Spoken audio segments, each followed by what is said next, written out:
Hey, by the way,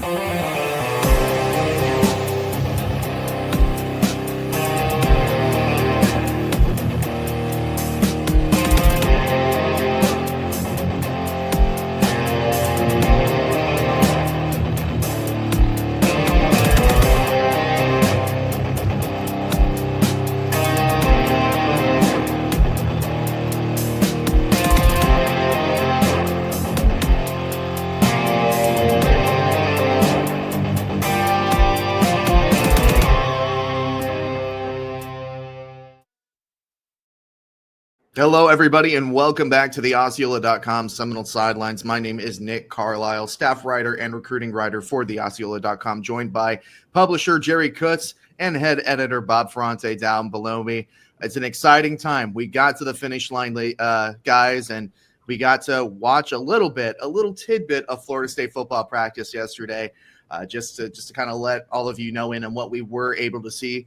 We were able to watch periods 4 through 7 of Florida State's football practice, and a lot of that was the outside portion, doing a couple of position-related drills. Didn't get to watch too many team-related activities, but we were able to get what we needed, and get out. Herded in and out by some of the lovely SID people that work with Florida State football that we all appreciate. An extremely hot day yesterday. Everybody was bemoaning just how hot it was outside, and we were all extremely drained after. Yeah, no, I have lived in Florida for all 28 years of my life, and I always like to think that I'm about the heat, and I'm a Floridian, and I can withstand the heat. Yesterday, it was hot, and there's a lot of respect for guys like Tony White that walk out there in long sleeves and conduct a football practice. So I think he wasn't the only one. I think Terrence Knighton was in a hoodie, and I think Ernie was in a hoodie too. So intense folks down at Florida State football. But thank you all so much for joining us today. This is a pre-recorded show. We're recording this earlier in the morning to get up for you guys later in the afternoon, because we actually, despite bemoaning the heat, want to be back out there. We got more to see. We got more to cover. We're going to be back out at Florida State football practice today and tomorrow before they get a day off on Saturday. Practice resumes on Sunday. But we did want to take a little bit of time to discuss with each other, recall the brief amount of practice that we were able to see, and talk about some of our notes and observations from not only that short, I think it was about 20-minute window of Florida State practice, but also what Mike Norvell, Duce Robinson, and Luke Pettibon said. Oh, sorry, he corrected us during the press conference. Pettibon, very French, or Pettibon. Pettibon. There we go. Oui. So yeah, we just wanted to sit down, organize our thoughts on what we saw in that short period, and discuss it with you guys today. Bob, I'm going to start with you. Is there any specific thing that stood out to you that you feel like Osceola subscribers and listeners should know about what we saw at practice yesterday? I think what Duce Robinson said, I felt it. Drowning in hot air was what I felt yesterday, and I think the heat, hits a guy who's from Phoenix, has spent some time in California. So that's an interesting storyline too, guys, is just you're bringing in dozens of new players from different parts of the country, and these are not all Florida or Georgia guys who are used to this kind of heat. I guess big picture, I think Jerry mentioned it in some of his notes, and I really felt, watching those 20 minutes, is this was a heavy fundamental day. It looked like a day one. It looked like, hey, a lot of coaches discussing blocking technique, tight ends, Chris Thompson very engaged, and this is how I want you to hit the sled, and right under the armpits and rise up, and Coach Harris on the receiver group too, talking very directly about, this is how you block, this is where I want you to hit in the chest, and not have your hands outside, not be in that viewpoint where a referee can throw a flag and it can look like holding, because when your hands go on the outside, it's kind of an easy call for a ref. So I thought overall it just had that day one feel, but I do like the detail, the attention to those little things, and we know how important blocking is. We know how important the perimeter blocking is. That was kind of the one. I just think that big takeaway that I'll have for not just Wednesday and Thursday, but it'll kind of carry with me, because that's one of the memories we'll have for weeks and weeks leading up to kickoff. Jerry, what did you think? Yeah, I'm going to play off what Bob was saying. I did notice the fundamentals being taught, which you expect on day one. Let me fold back into that. You remember when the players came out onto the practice field? They came out kind of like it was day 6, right? Yeah. There wasn't that. A couple, like the running backs all sprint out. I guess that's a David Johnson thing. Yes. And I noticed that the kid, the receiver, 81, Elijah Moore. Yeah. Elijah Moore, he was very animated coming out. But most of them were kind of like business-like coming out there. And that kind of like surprised me a little bit. I was expecting to see more bounce in their step coming out. But, it just occurred to me this morning, things have changed. Those guys have been going out to practice every day in the summer, right? Mm-hmm. Now that the coaches can do the practice sessions with them. So that kind of explained to me this morning why they were coming out there like it was day 6, because it really is like day 30 for them. So I think that's noteworthy.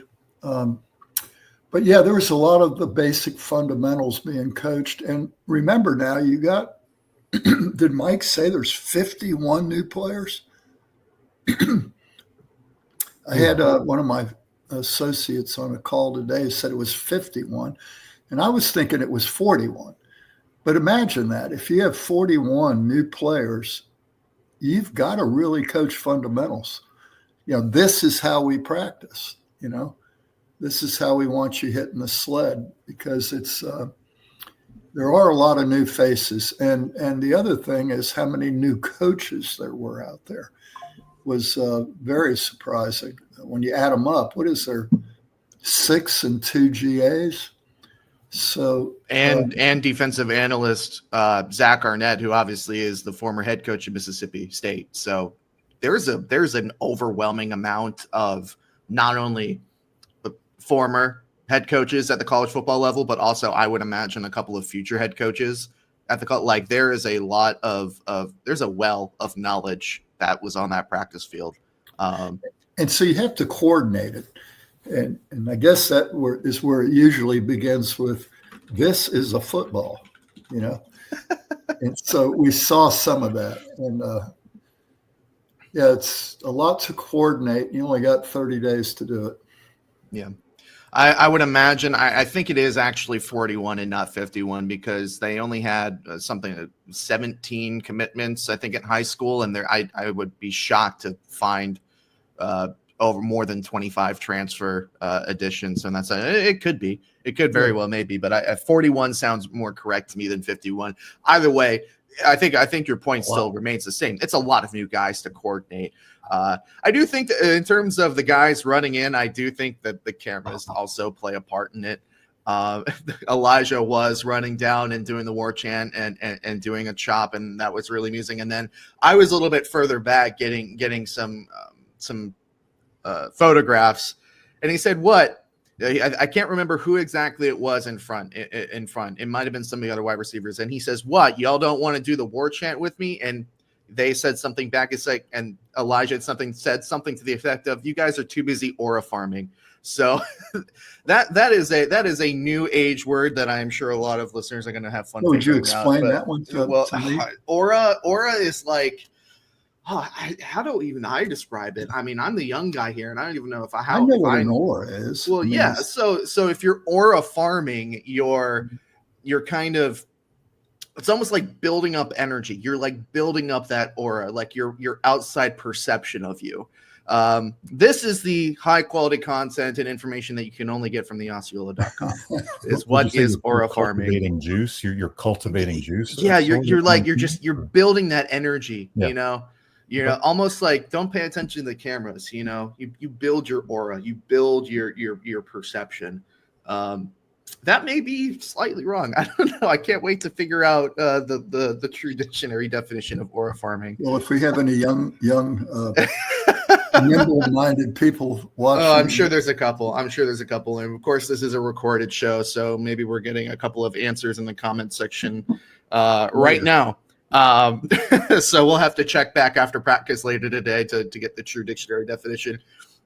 Something that was kind of underplayed that I actually really enjoyed yesterday is the three of us have been going to practices for multiple years now. And for the last, 2 seasons, season and a half, we've been going to practice, and there's been nothing but construction around that facility, around the IPF facility.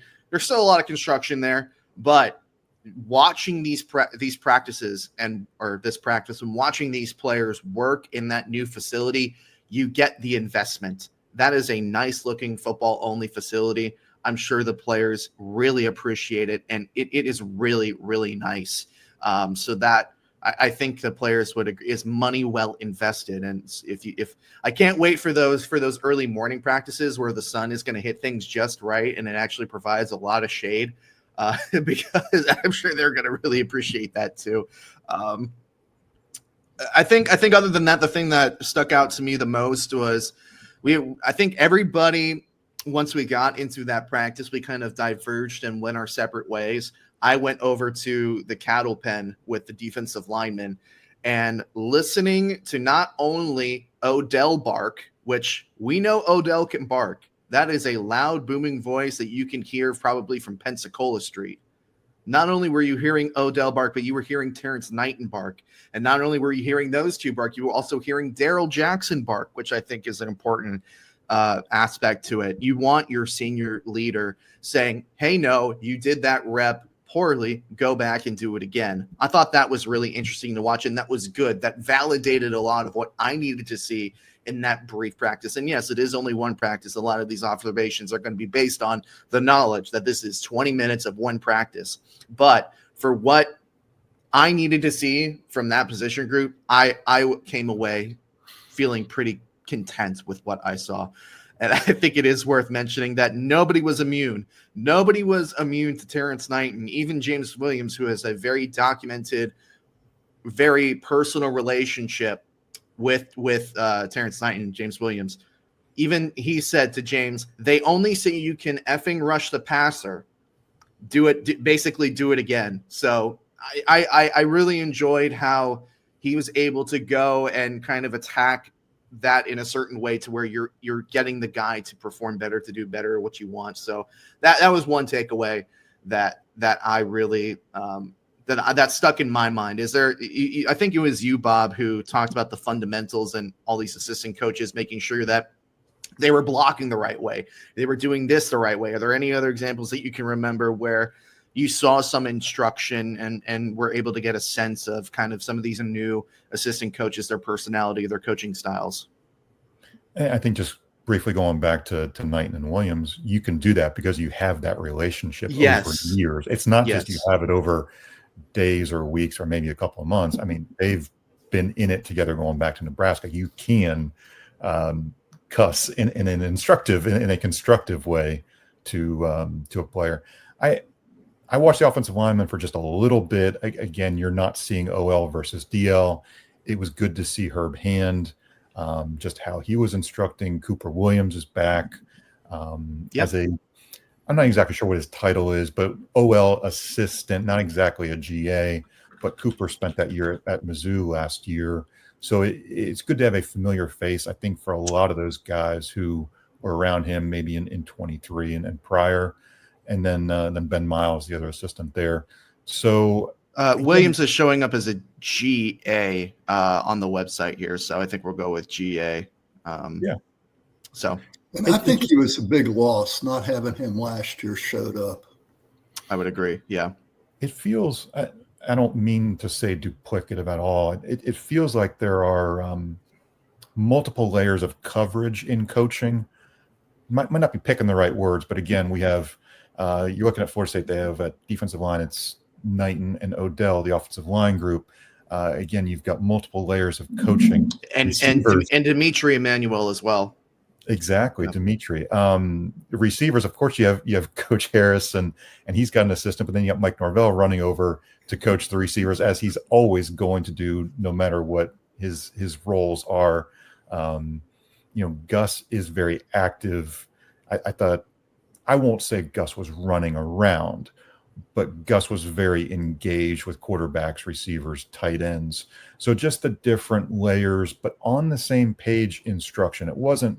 There wasn't any contradictory messages. It was clear coaches had what they wanted to accomplish in day one, or they wanted to just keep it simple as far as running this route, finishing the drill. Comically, I'm not calling out Gavin Blackwell, but like he catches a kind of a bench route toward the sideline, runs out of bounds and stops. And at Florida State, you finish the drill, you turn up field, whether you're out of bounds or not, and you finish the drill by running to the end zone.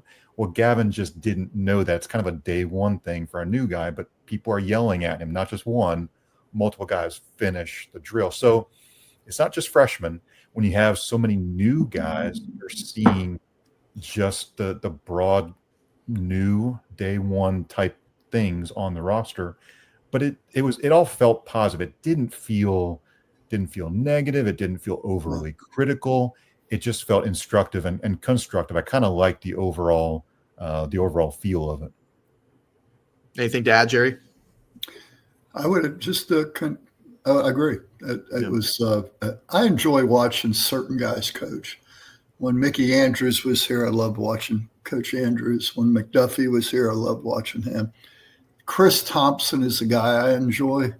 He's very instructive. It's always a positive tone in his voice, even when he's telling you to do it again. I think I really feel like Hand is that way. I've only seen a little bit of him, but I think everything that comes out of his mouth is purposeful. Yeah. So that's what I loved about McDuffie. McDuffie might have been the best teacher of any coach I've ever been around. There wasn't a plethora of words, but they were all very intentional. And you got his point quickly. And it was really, it built on itself. So I see that in Hand. He coaches the way I would like to be coached as an offensive lineman. Yeah, and just some closing remarks on the coaches. I think Chris Thompson that's the best way to describe it. I was walking over and they were doing the sled, and I think the third or fourth period that we were able to watch, and freshman walk on Gavin Markey was his turn on the sled, and CT did a couple of instructions with him and gave him a rep, said, no, let's go back and do that again. And it was really nice to see the entire tight end room kind of rally around a freshman when he got the rep right. And that was really nice to see. And that's kind of like the bonding that you want to see in a room.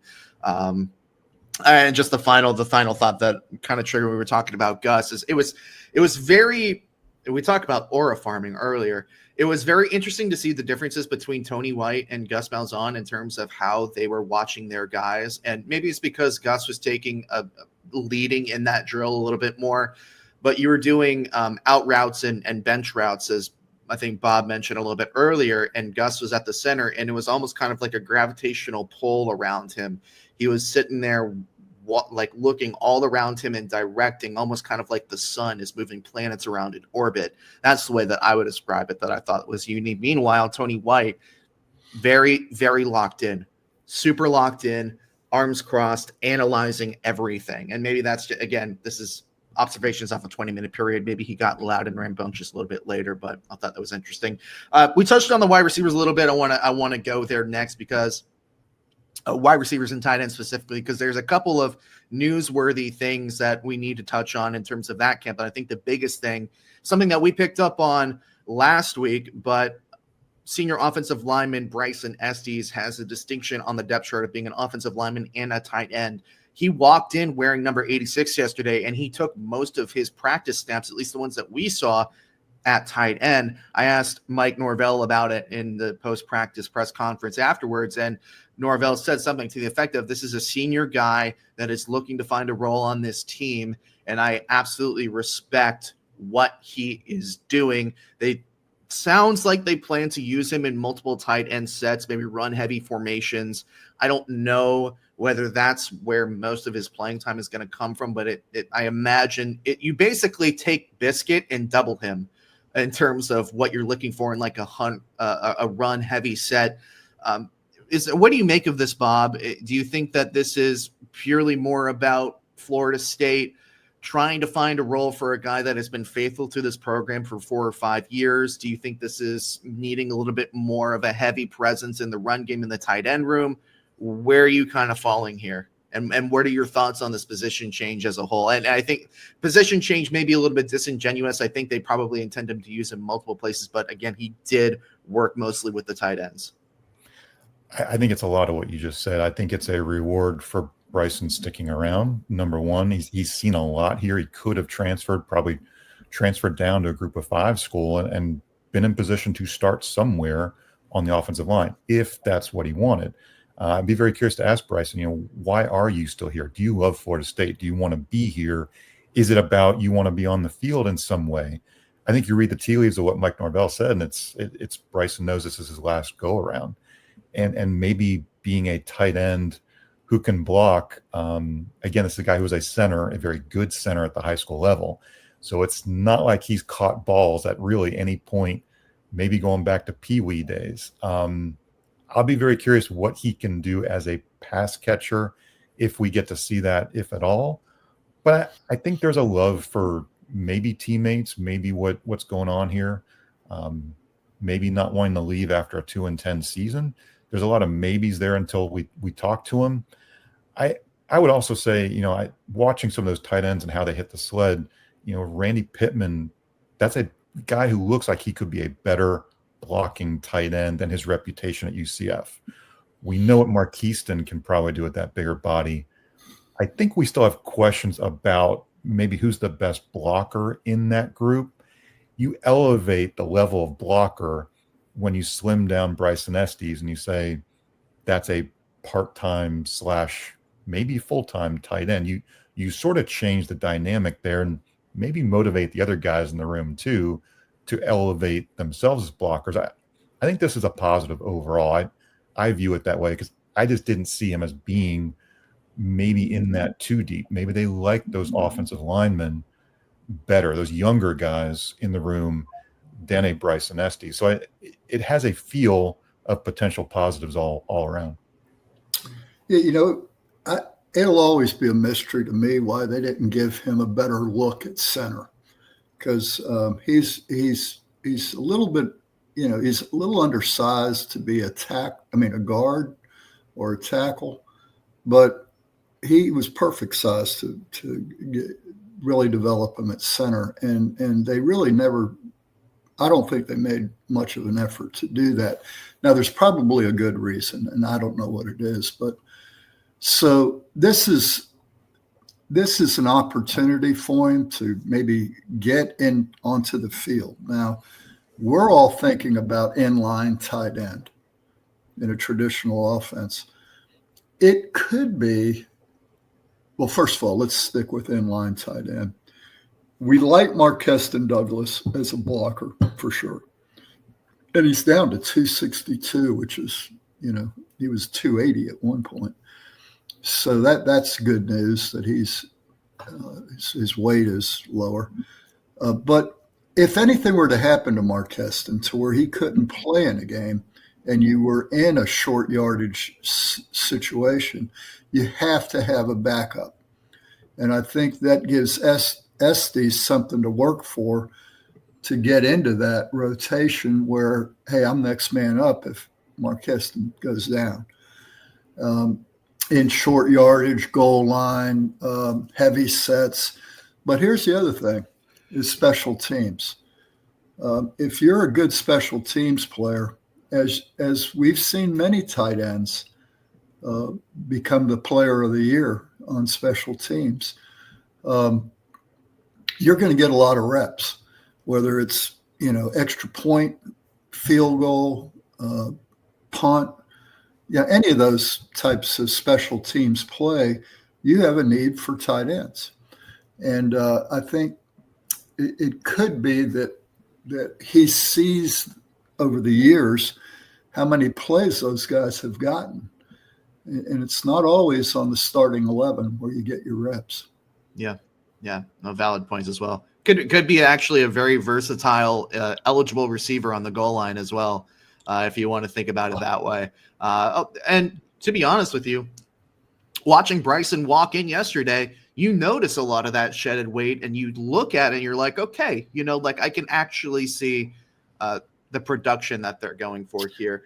Hey, let me add one other thing. I don't think you become a center, and even at the high school level, unless you have exceptional hands.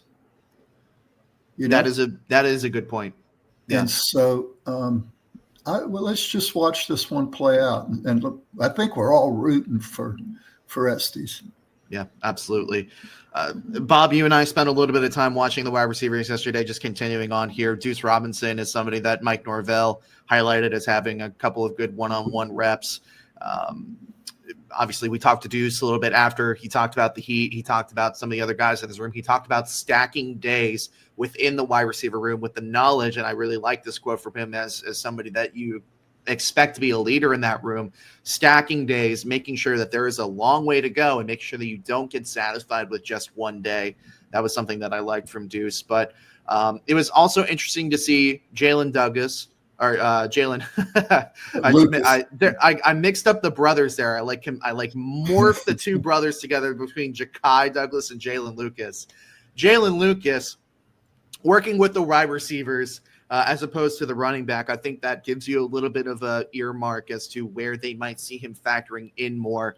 And I'm sure they're going to use him in the backfield at some point, but to see him working out primarily with the wide receivers yesterday was interesting. And I thought that he looked good. I didn't notice a lack of a step or anything. I thought that he looked good in his rehab, and that should be something exciting to watch over the next couple weeks or so. And Mekhi Danzy as well. And this is something that I asked Duce Robinson about post-practice as well. It's like, what's the ceiling for Mekhi Danzy from where you're standing with the knowledge that he's transferring over from the running back position? And he said, I don't think that the kid has a ceiling. He's just that good of an athlete. There are some things visually when you watch him where it's not quite as smooth as you would want it to be. And obviously that comes with the understanding that this is a redshirt freshman that is switching positions. He may have played a little bit of wide receiver in high school, but truly his athleticism and his speed, the home run hitting ability, that's what you're looking for. That's what you're excited about with Mekhi. I loved that he ran a bench route during one of the periods, dropped the ball, tried to catch it one hand. Mike screamed over, and I'm not talking audibly.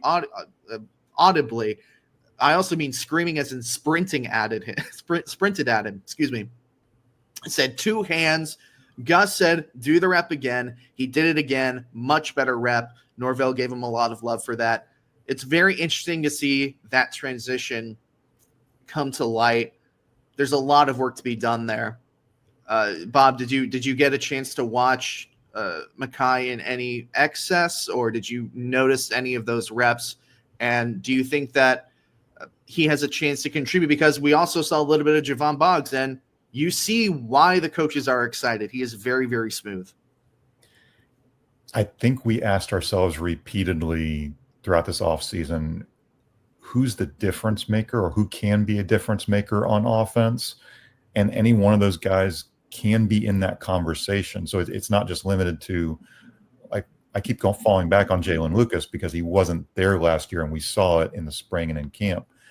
Yeah. When talking to David Johnson, he thinks Jalen Lucas is a stick of dynamite and he can line up anywhere, just kind of, creating that explosive play. So again, I've always kind of said with him, call him a running back, call him a receiver. It doesn't really matter. You can call him an athlete. You have that creativity as a play caller, as a creator to say, okay, put him in motion, whatever, get the ball in his hands in space and see what happens. But that's not just a Jalen Lucas discussion. It's a Mekhi Danzy discussion.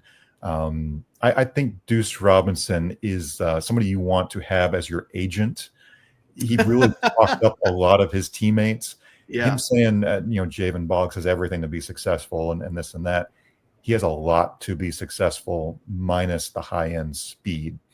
I think Javen probably knows he lacks the high end speed, so he focuses on every other part of his game to maximize who he is and what he can bring to the table. So I'm not saying Javen Boggs is going to be a difference maker in the yard after catch type of scenario, but his high school production and his 3 state titles, I think, speaks a lot about what he can bring to an offense, what that he can be a part of the puzzle. Going back to the big picture discussion, we had so many questions about that receiver group in 2024. It never really developed. I think you feel better about the pieces that are out there. The question is just how does it sort out over the next 30 days in terms of who you trust, who's dependable, who's got the offense down, who can do it. Yeah. Storylines to look at for sure. We did watch the quarterbacks, and I do want to throw this in here because I know that a lot of people are interested in the quarterbacks.